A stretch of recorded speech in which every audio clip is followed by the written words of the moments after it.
फिर ढकेली दे ही बाप दे।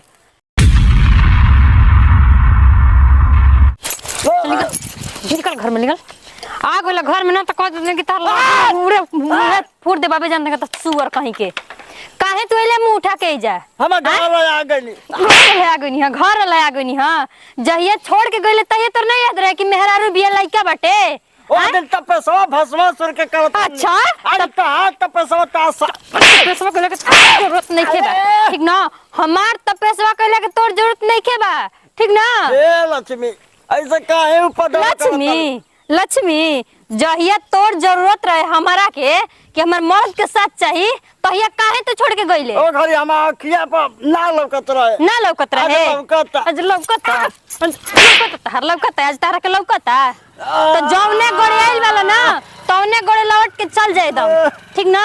नहीं तुम ऐसे ना करी, ऐसे मत कर। अच्छा तोरा के घर में ले जाके आरती दिखाई। घर में घुसाला, घर में घुसाली, घर में घुसाली। गाँव जाओ देखो फिर ढकेली दे ही बाप दे।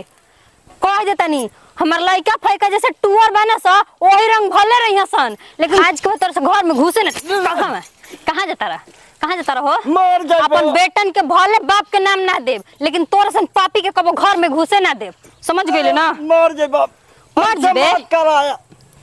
तू मर जो या बिला जो ओसे में कोनो फर्क पड़े वाला नहीं के बा, ठीक ना? वो दिन जे छोड़ गइले तहिए जान गइले हमर मर मर तू हमरा के कहता हूं कि जहर को भेड़ुआ तू। अरे कहे बोले जो जो जनवस्ती लो तने रस्ती चल जो मर जो जो बात के काटा उगड़ तो घर दिना तो पता नहीं ना आज से आइले है ना वही लती चल जो, ठीक ना? हमर मौसी वो चुनुआ मुनुआ रोवा टकिया चाहिए सब। चुनुआ मुनुआ तोरा सन बाप के चुनुआ मुनुआ के जरूरत नहीं के बा, ठीक ना? ना तोरा सन मर्द के हमरा के जरूरत बा जे काम रहे के कर सके बिताई भो पार्वती टकला।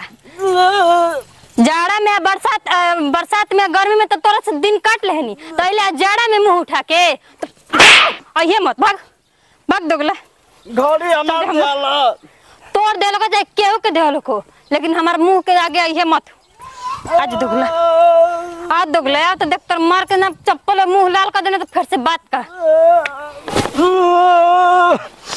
ए पार्वती पार्वती ए पार्वती फिर पहले मुंह उठा के फिर आइले आई भी पास में हमरा से को दिन के पर मुंह उठा के हमरा लगे आओ मत सुअर ने मुंह लेके देखा तो पिघल जे हम कब्बो नहीं भर भुला जी है तू।